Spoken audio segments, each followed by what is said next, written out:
Picture चालू करो बे। पवन जी, Donald Trump ने थोड़ी देर पहले एक पोस्ट किया है, उस पर पहले मैं सोच रहा हूं आपका एक रिएक्शन ले लूं, फिर बिहार चुनाव पर चलेंगे। वो कह रहे हैं कि हमें लग रहा है हमने इंडिया को और रशिया को खो दिया है, चाइना की तरफ चले गए हैं वो। इससे ऐसा लगता है कि इंडिया का जो रिस्पॉन्स था डोनाल्ड के टैरिफ बॉम्ब के बाद, वो चुभ गया है डोनाल्ड ट्रंप को। बात डोनाल्ड ट्रंप को क्या चुभता है नहीं चुभता, हमें चिंता उसकी नहीं करनी चाहिए। हमारी अर्थव्यवस्था को क्या मुनासिब है, हमें क्या सूट करता है, हमें वो देखना चाहिए। हम 11 साल कंफ्यूज रहे कि चीन की तरफ जाएं या अमेरिका की तरफ जाएं, ना इधर के रहे ना उधर के रहे। ये तो हमारी स्थिति हो गई। तो अब वो क्या कहते हैं मायने नहीं रखता। जो हमारे देश पे, हमारी अर्थव्यवस्था पे और हमारे स्वाभिमान पे जो उसका प्रभाव पड़ा है, हमारी एक कंफ्यूज विदेश नीति का, वो आपके सामने है। अच्छा बताइए पवन जी, 89 लाख कंप्लेंट्स, आपने प्रेस कॉन्फ्रेंस भी की थी कि आपने 89 लाख एसआईआर में बिहार में कंप्लेंट्स दी, उस पर कोई एक्शन नहीं हुआ। जरा बताइए कौन से 89 लाख नाम थे? क्या आपने ये एडिशन के लिए दिए थे, डिलीशन के लिए दिए थे, कौन से फॉर्मेट में दिए थे, और आपको उस पर शिकायत क्या है? मानक जी, ये एक बहुत ही अनोखी सी बात है। प्रक्रिया क्या कहती है? प्रक्रिया कहती है कि तमाम शिकायतें बीएलए के माध्यम से जानी चाहिए। बीएलए यानी कि हमारी पार्टी का अपॉइंटेड जो बीएलए है, वो जब शिकायतें लेकर जाते हैं तो उनको साफ मना कर दिया जा रहा है, सरेआम मना कर दिया जाता है कि नहीं नहीं, वोटर को कहिए खुद शिकायत करें। फिर जब वोटर कहता है साहब मैं जिंदा हूं, आपने मुझे मृत दिखा दिया, तो जो चुनाव का अधिकारी है बीएलओ, वो कहता है अच्छा हम ठीक कर देंगे, इसमें लिखने की जरूरत नहीं, जाइए जाइए। ये हो रहा है वहां, ये षड्यंत्र रचा जा रहा है एसआईआर के माध्यम से। मतलब फॉर्म भर रहे थे तो फॉर्म ले नहीं रहे थे, इसीलिए आपको चिट्ठियां फॉर्म ले नहीं रहे जी। चल झूठा। मुद्दों पर बात कीजिए। हम इन्हें बार बार कहते हैं, सवालों से बचने के लिए गाली गाली के पीछे छिप जाते हैं। कब तक चलेगा ये टूल किट?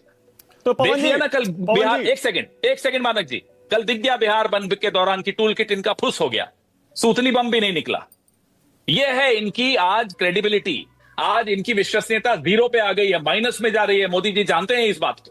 कुछ भी पवन जी, किसी को भी गाली देना देखिए गलत बात है। गाली तो तेजस्वी, सुनिए हमारे डीएनए में नहीं है साहब। सुनिए तो सही, मैं ये कह रहा हूं तेजस्वी यादव ने बाकायदा मीडिया के सामने आकर उसको कंडेम कर दिया। राहुल गांधी ने अभी तक नहीं किया, क्यों नहीं किया? कर रहे हैं, हम सब कर रहे हैं साहब, लगातार कर रहे हैं। अभी जब मुद्दा ही नहीं है किसने दी, वो जाकर उसको सजा दीजिए।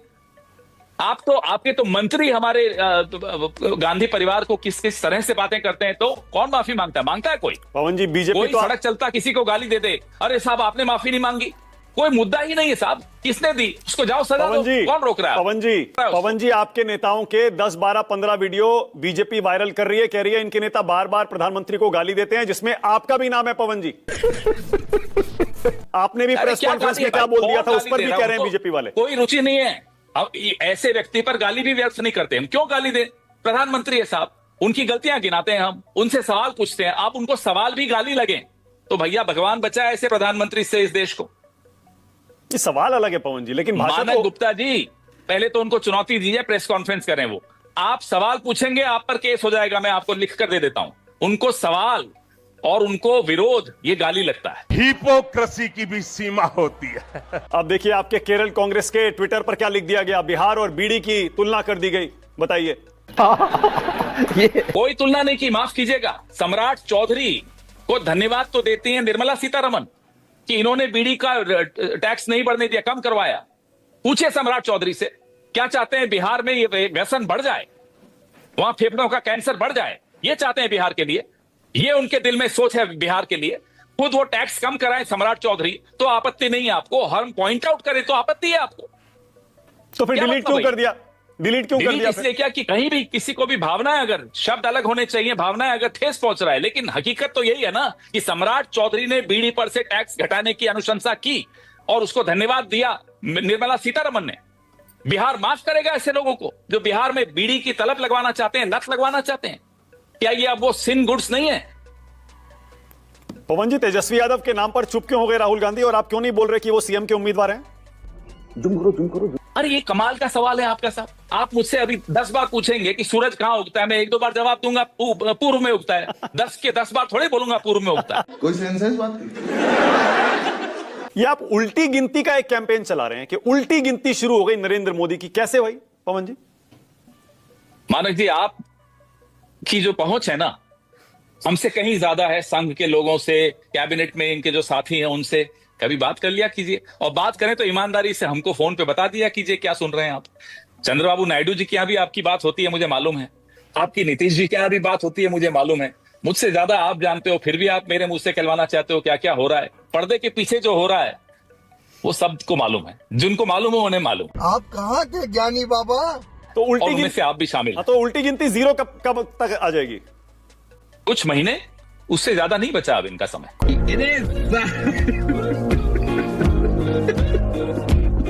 कभी बहम पाल रहे हो बेटा? पवन जी, बीजेपी वाले कह रहे हैं पवन खेड़ा को तो एसआईआर पर बोलने का हक ही नहीं है, उनके खुद के 2-2 एपिक कार्ड बने हुए हैं।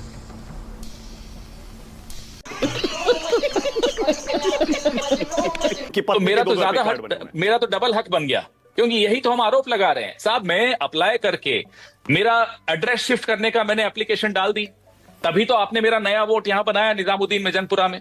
तो पुराना क्यों नहीं काटा? वो काटने तो मैं नहीं आऊंगा ना, वो तो विभाग को ही काटना पड़ेगा। तो मेरा हक तो अब डबल हो गया, और इसलिए मैं तो अब और खुलकर लड़ूंगा, अच्छी तरह लड़ूंगा, क्योंकि मेरा ही केस आप सबके सामने है।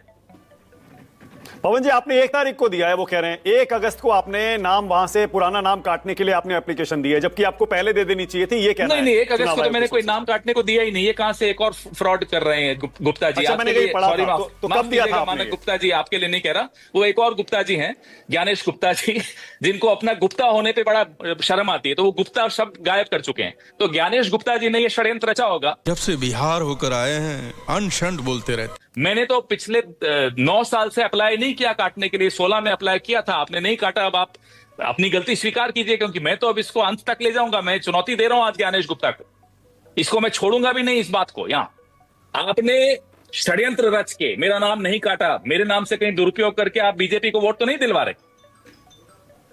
यानी आपने 16 में नाम काटने के लिए एप्लीकेशन दे दिया था, फॉर्म भर दिया था। मानक जी, आप मुझे बताइए, बड़ी बड़ी ढींगे हाँकते हैं ज्ञानेश गुप्ता जी और इससे पहले राजीव कुमार जी कि हमारे पास सॉफ्टवेयर है, डुप्लीकेशन हो ही नहीं सकता। तो जब मेरा, ये राजधानी है दिल्ली की, मेरा नाम कटे बगैर आपने यहां कैसे बना दिया फिर पड़ोस वाली कॉन्स्टिट्यूएंसी में, कि डुप्लीकेशन नहीं पकड़ता है आपका सॉफ्टवेयर? तो अभी तो मैं इनको अच्छी तरह घेरूंगा, आप निश्चिंत रहिए। पवन जी, उन्होंने आपको नोटिस दिया है और वो कह रहे हैं कि 2-2 एपिक कार्ड रखना अपराध है, आपको जेल हो सकती है। दीजिए, मैं ऐसा घेरूंगा मानक गुप्ता जी, इनको कई लोग याद रखेंगे। जिस राह पे तुम चल रहे हो बेटा, एक दिन पूरी तरह फंसोगे। हाँ, आपका सॉफ्टवेयर जो डुप्लीकेट वोट्स पकड़ता था, क्यों नहीं कटा मेरा नाम? और नहीं कटा तो मेरा नया वोटर कार्ड आपने बनाया क्यों?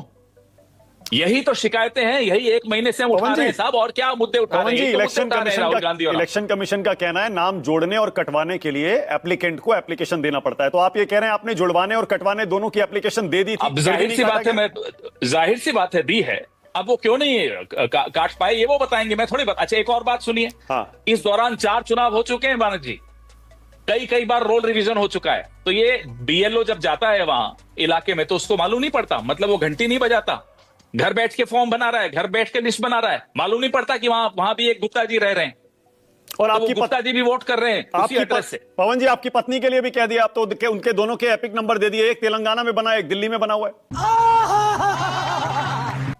जब उन्होंने टिकट के लिए जब नॉमिनेशन भरा चुनाव का, मेरी पत्नी ने, तो उन्होंने तो अपना एपिक नंबर डाला ना, आपने काटा नहीं उनका नाम, तो उसमें उनकी गलती नहीं है, आपकी गलती है। अच्छा, आप देखते जाइए मानक जी। हाँ। ये ज्ञानेश गुप्ता जी माफी मांगेंगे, देखना आप। अबे कौन है बे तू? बीजेपी एक और मुद्दा उठा रही है, वो कह रही है 1983 में सोनिया गांधी नागरिक बनी, उससे पहले उनका नाम वोटर लिस्ट में कैसे आ गया 1980 में? हमारे यहाँ ऐसा ही होता है। हमें तो लगता है वो कागज फेक हैं। आप मुझे बताइए, सवाल आज की वोटर लिस्ट पे हो रहा है, चले गए साहब 1980 में। आज नरेंद्र मोदी से कोई सवाल पूछो, औरंगजेब तक नहीं पहुंचे, मेरा नाम बदल देना। पवन जी, हाइड्रोजन बम कब आ रहा है? इंतजार करिए ना, थोड़ा ब्लड प्रेशर तो बढ़ने दीजिए साहब लोगों का।